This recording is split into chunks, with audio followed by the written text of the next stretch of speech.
helping students and healthcare professionals not just survive, but thrive with a purpose. This is the CMDA Student Pulse Podcast with your host, Bill Reichart, National Director of CMDA Campus Ministries.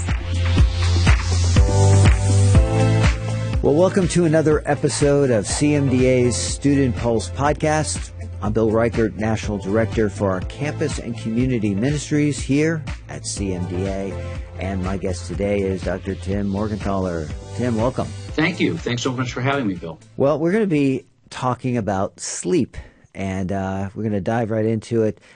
Tim's latest book, but before we do too, let me just give a biographical sketch of Tim and his work as a physician. Dr. Morgenthaler is a professor of medicine in the Division of Pulmonary, Critical Care, and Sleep Medicine. Tim has served as the director for the Center of Sleep Medicine at Mayo Clinic from 2016 to recently 2024. He is the father to 5 and grandfather to 5. All right, that's a blessing. And married to Robin, his bride, for 40 years. Again, welcome, Tim. Thank you. Thank you so much. Now, let me just parenthetically say here that some of you been around CMDA for a while, might recognize the last name, and is, as I mentioned in the bio, married to Robin Morgenthaler, who for many years, was the founder, for many years the director of a side-by-side ministry, which has been a blessing to so many families, so many individuals, and now currently in the hands of Rebecca Kleitman and the work she's doing. But she's been a tremendous blessing to the work and ministry of CMDA. And Tim, this book, I'll say too, is a real blessing to those who read it. It's a subject that is just ubiquitous. I mean, we all sleep. We all deal with sleep. We all have challenges with sleep. And so I appreciate you having taken the time to write this book. Yeah. No, and so, a couple things. Yes, my wife, Robin, I think it was in 1988, she really felt the call to start the ministry side by side. And so that started in our kitchen. And so I'm so pleased with, how the Lord has used that over the years and seen it grown and change. And it's been a huge blessing to me and my family, and I hope it has been to others as well. Sleep is extremely important, and sleep medicine has been just a real joy for my life in terms of practice. But you're in charge of the questions. I'll let you go.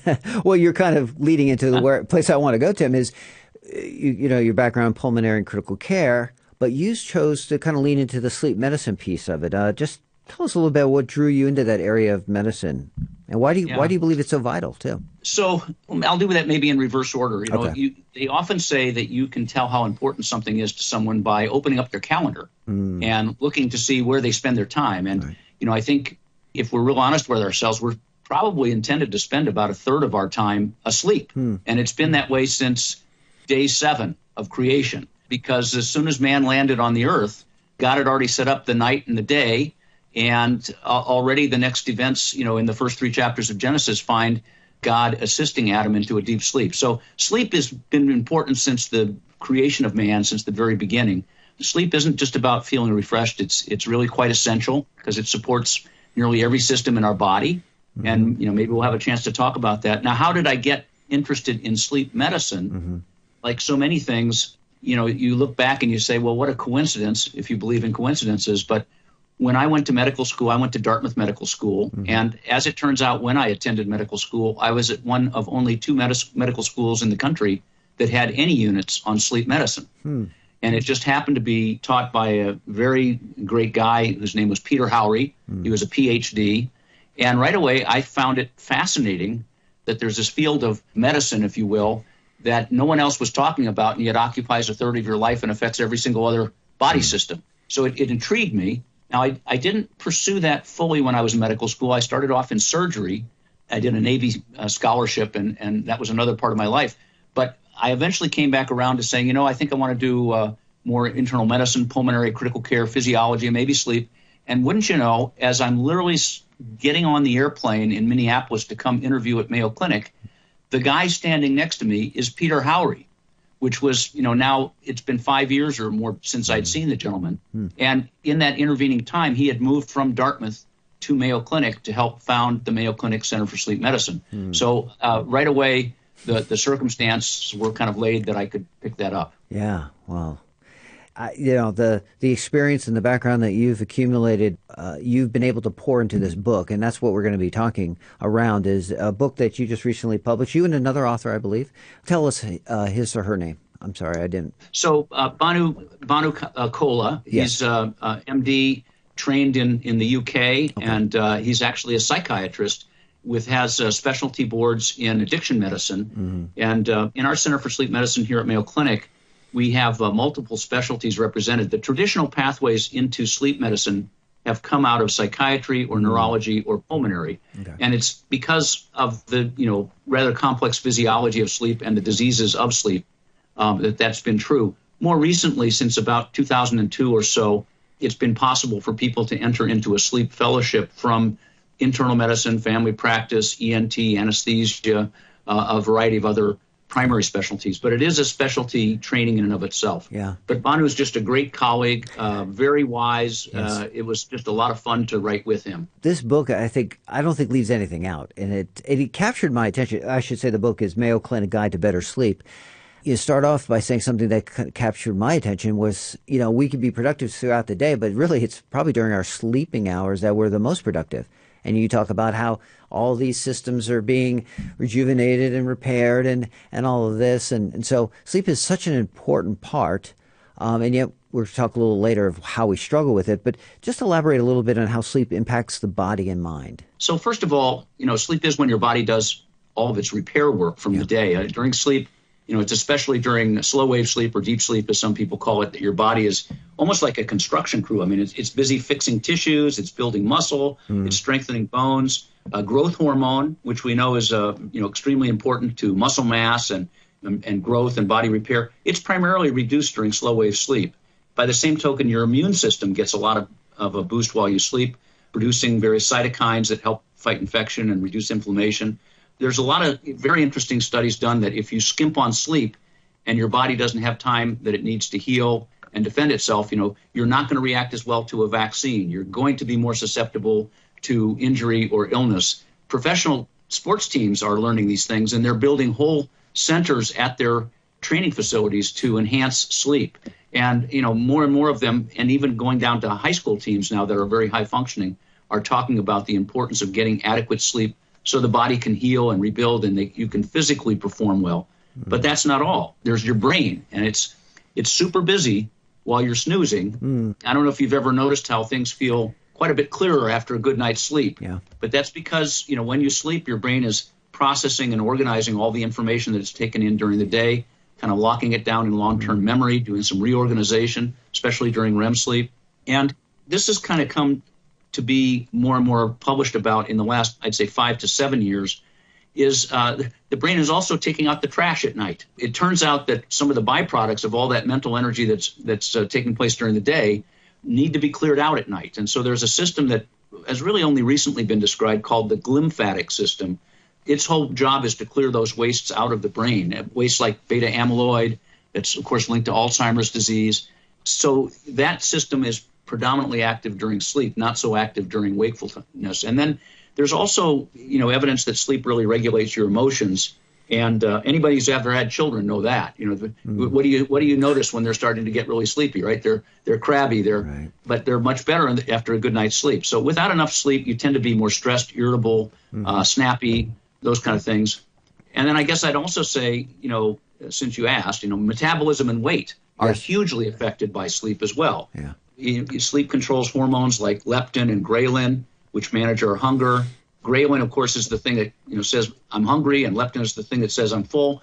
And it turns out that when we're awake too long, those go in exactly the wrong direction. They make us crave all those high carb and fat snacks, which and part of the reason why epidemiologically inadequate sleep is linked very tightly with risk of obesity and diabetes and hypertension. So that applies so much to where people live. Is you talked about weight and all. I mean, when you hear about diets and people coaching people dieting, they often say you got to get the sleep. You can't cheat yourself with that sleep. It's going to totally undercut anything you attempt to do to lose weight. So it seems to have far-reaching impact throughout our lives, and yet we cheat ourselves. We try to cheat ourselves with sleep. I think in some ways God is reminding us in sleep too that we are finite creatures. We are limited, but we resist it. We almost treat ourselves like machines. You just got to get more out of it, got to do more. You use this term, I love this, sleep hygiene, caring for ourselves. We talk about good hygiene in so many other ways, but you talk about sleep hygiene. Define that phrase a little bit, and then we want to talk a little bit about some of the common mistakes people make in sabotaging their sleep. Sure. Well, so that term sleep hygiene is used frequently, and it's kind of funny.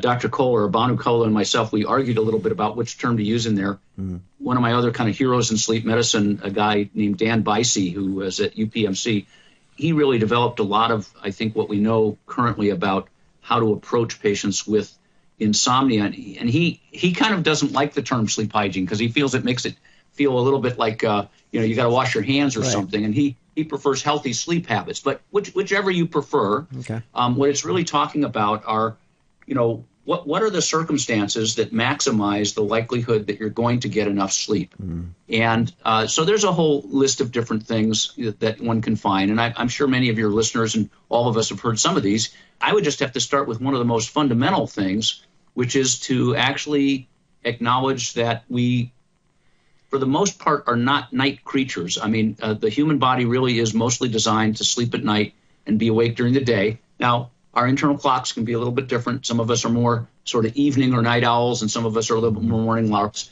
But trying to schedule an adequate amount of time during the time when you should be sleeping is one of the most important sort of healthy sleep habits, is to say, I can't cram 5 hours of sleep or 7 hours of sleep into 5 hours. I actually have to make that time.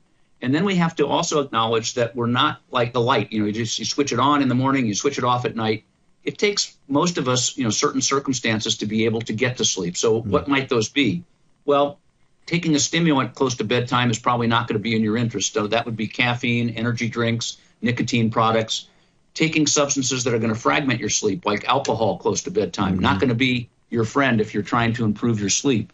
Exposing yourself to very bright light at night is going to kind of confuse your circadian biology, because what normally happens is as the sun falls, and as we, if we think back to maybe when we didn't have so much artificial lighting, as it begins to get dark, melatonin rises in our central nervous system and signals all the rest of the cells in the body that, hey, this is the time when we're going to go to sleep. So there's a whole set of biological functions that begin to happen to link us to sleep. So if you're sitting in bed with your iPhone or whatever staring you in the eyes, it may not be the best circumstance for you to get to sleep. Mm-hmm. Obviously, noise and security are important. If you're feeling exceedingly tense or you're threatened, it's going to be very hard to get a good night's sleep.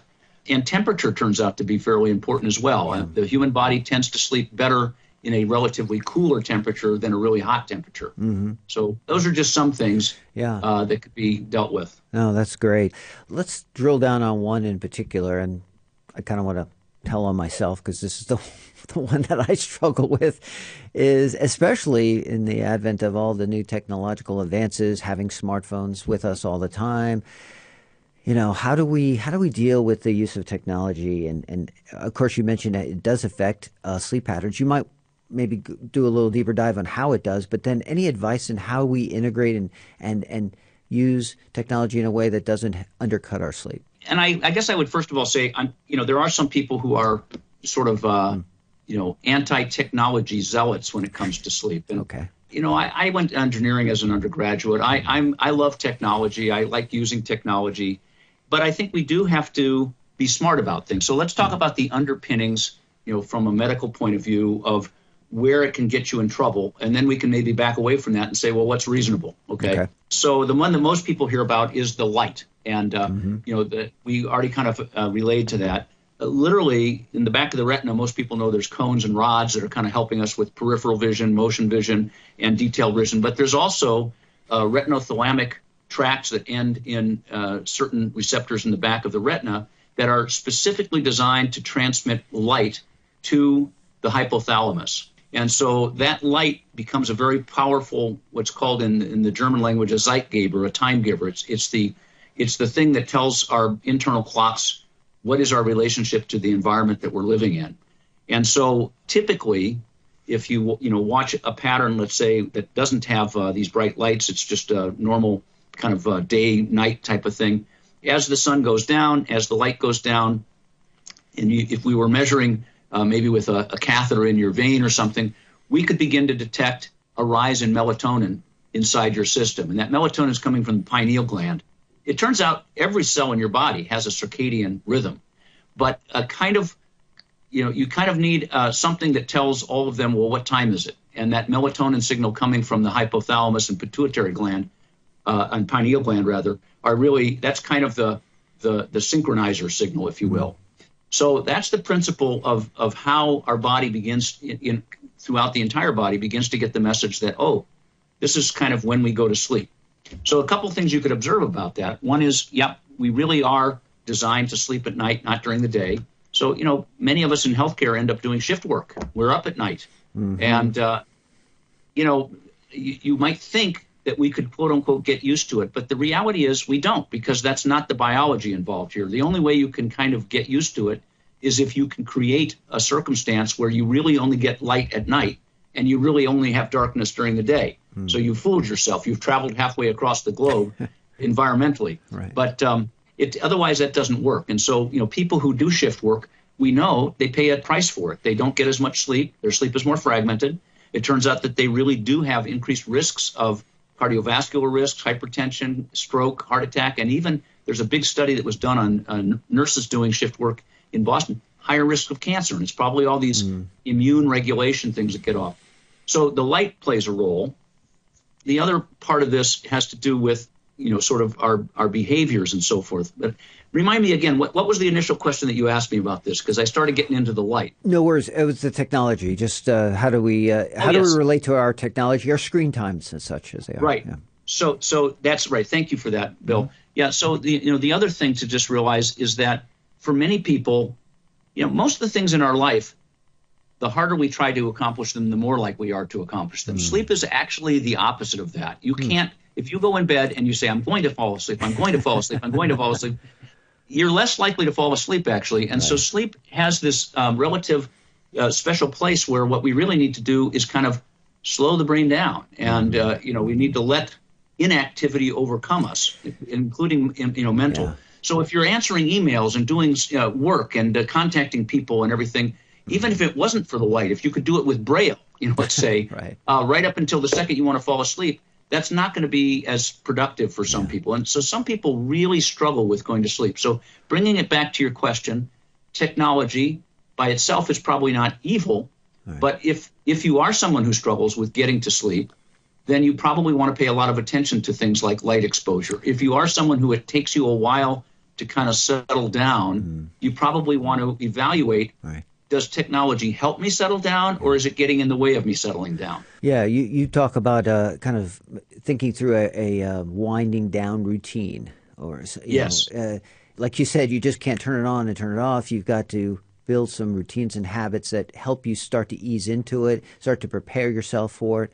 Going back to technology, I have an Apple Watch. I have it set for a time that's going to alert me that, okay, now's the time to start to wind down, and it kind of helps me begin to think about, okay, what do I need to do, what not to do as I prepare. Yeah, and I mean, there's an example where technology can be helpful. If you've decided that you will follow that cue, and that that's when you're going to begin to shut your laptop down. You're going to, there's certain things that you might want to do as you kind of have your bedtime routine to help your mind and body prepare for sleep. Oh, that's very helpful. Well, let me turn the corner a little bit and talk about those within healthcare, those training in particular within healthcare. I think it's safe to say that sleep medicine, the things we're discussing, are not necessarily that front and center in terms of the training curriculum for many medical students. If that assumption is correct, then how can a doctor in training begin to integrate some of these things as they think about patient care? So I guess I'd say I'd make a few observations. First of all, most medical training programs, in fact, all ACGME programs now have duty hours that are enforced for trainees. Interestingly enough, not so much for staff members, which is, I mean, we probably need more of that than maybe our younger counterparts. But they do have hours. But nonetheless, we certainly know that medical training and coverage by staff members, or when I was in private practice, we are often called upon for long hours and hours at night. So we can't fight the biology and say, that's just not going to happen to me. The fact is that it is, and that you are going to be more prone to make errors as you become more and more sleep deprived and have your sleep interrupted.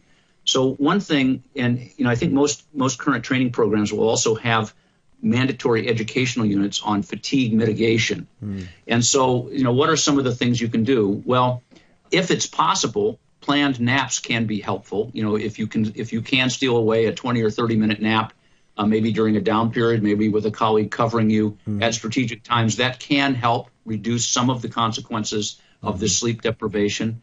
Strategically used stimulants like caffeine, if not used to excess, and if it's not somebody who's, if you're not someone who's particularly sensitive to that, that can be helpful.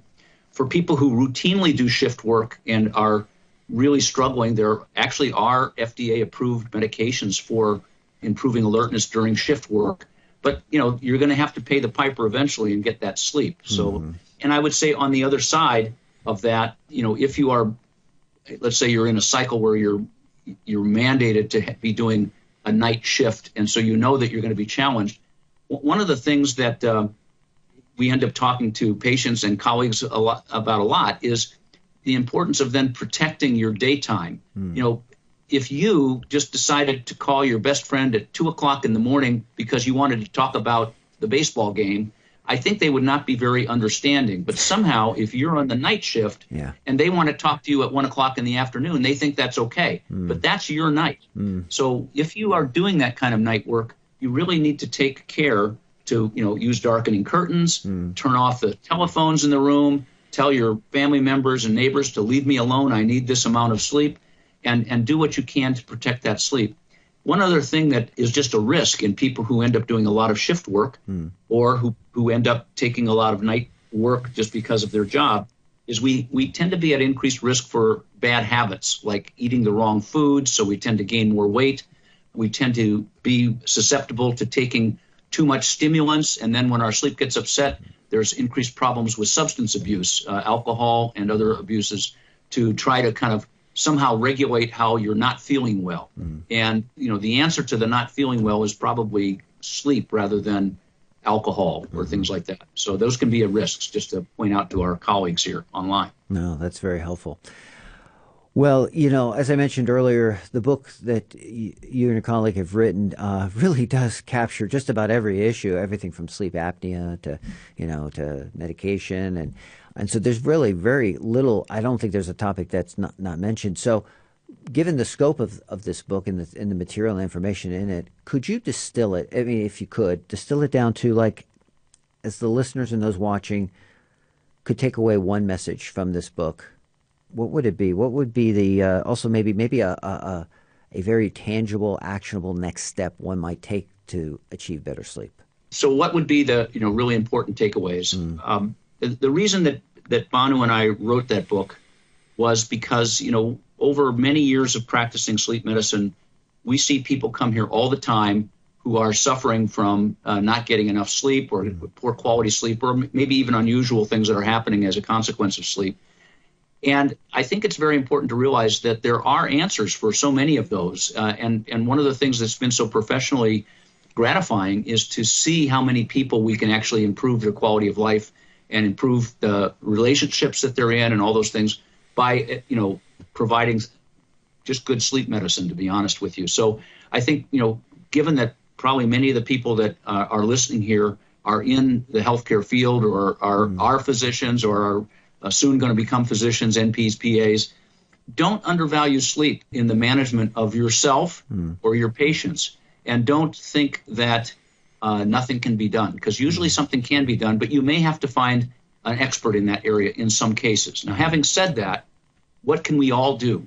Well, we're all learning about how it's important to stay active and how to watch what we eat because it's so important. But, total health at this point, we know we also need to include getting adequate duration and, if possible, the best quality sleep. And so it can really start. I know this, again, I've said this before, but it starts with scheduling. You have your Apple Watch set to remind you when it's time to shut down.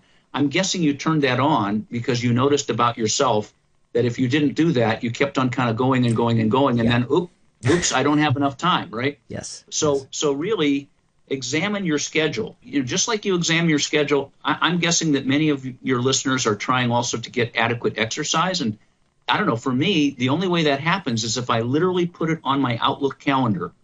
I have to put it there so somebody doesn't put a meeting there at the same time, so that my wife knows that that's what I'm going to do during that hour. Because if we don't take responsibility for doing that, who will? Right. Nobody is going to ask you except for you to get more sleep. Nobody's going to ask you except for you to get your exercise. So we have to take responsibility for scheduling. And I would say that in itself can be extremely important. But otherwise, there's some basic tenets that all come into the guise of, if you want to make it fancy, it's cognitive and behavioral therapy for insomnia, but it's just cognitive and behavioral therapy for sleep. One of them is keep a regular schedule as best you can. Try to figure out what your biological rhythm and work-life schedule will allow, and find that, and then try to stick with that, even on weekends, even on vacations, as much as you can. Try to keep that fairly regular. Second thing is, don't go to bed until you're sleepy. You really want to be mostly sleeping, and if you're in the right relationship, having romantic activities, shall we say. But, bed should not be the place where you're doing your work and your emails and having arguments and doing so forth and so on. We know that because of classical conditioning, we're going to be more likely to sleep in our bed at night if that's what we do routinely. So don't go to bed until you're sleepy, and try to have that 7-hour window if you're an adult, for sleep. And then if you come in, things do happen in life. Life is not always smooth. We know that God allows us to be challenged from time to time. So there will be stresses, and sometimes there'll be exceedingly joyful things that will cause your sleep to be disrupted. Don't spend a lot of time in bed frustrated. Get out of the bed and go do something until you feel that you are more likely to fall asleep. So that we really want, for the most part, to be sleeping in bed. We want that bed to just feel like a welcoming area that is just calling out to us to go to sleep. So I don't know if those are helpful. Those are the things that come to my mind. Oh, very helpful. I appreciated what you said. It needs to be a trigger. You gotta kind of guard the bedroom so that it's for sleep, and that you're not watching TV, working on emails, and all the things that can distract you. So I think that's very helpful. And again, this book is all-encompassing. It's got so much great information in it. Certainly some of the things we just discussed are very actionable for the person themselves. I find that this book was very helpful in helping me think through some of the habits and the patterns in my own life. But also I think this book is going to be great for our young, our trainees who think about how they can think about that as sleep as they're, looking at their patients too. And because, in this nexus of all these things that we deal with, sleep seems to be very much a big part of it, often at the center of some of the issues that we can struggle with as humans. So it's a great book, and Tim, I appreciate you having taken the time to write this, you and your colleague. And this is a book we'll put in our show notes. So any of our listeners or those watching want to get a copy, I got mine on Amazon, so it's ready to go and available for purchase. Before we just wrap up, any closing remarks, anything left you thought unsaid that you'd like to say to those listening or watching? Well, to the extent that you might not be through your training yet, I'm going to make a plug for sleep medicine as something you should at least consider. Okay. So I've done, pulmonary and critical care medicine. I did that for a large part of my career. But, sleep medicine kind of won out as the thing that I have ended up enjoying the most. And, I think they're all valuable. I mean, we need each other to care for patients because medicine is so complex. But think about sleep medicine as a potential field. It's a great specialty. It allows for a good lifestyle, and you get to help a lot of people. You'll have a lot of very grateful patients. So I forgive me for that plug, but No. I couldn't help myself. It's great. I'm glad you did it. Well, again, Dr. Tim Morgenthaler, thank you so much for this book, for your time today, and for all that you're doing. And again, appreciate you being a guest here on this episode of CMDA's Student Pulse Podcast. Thanks very much, Bill.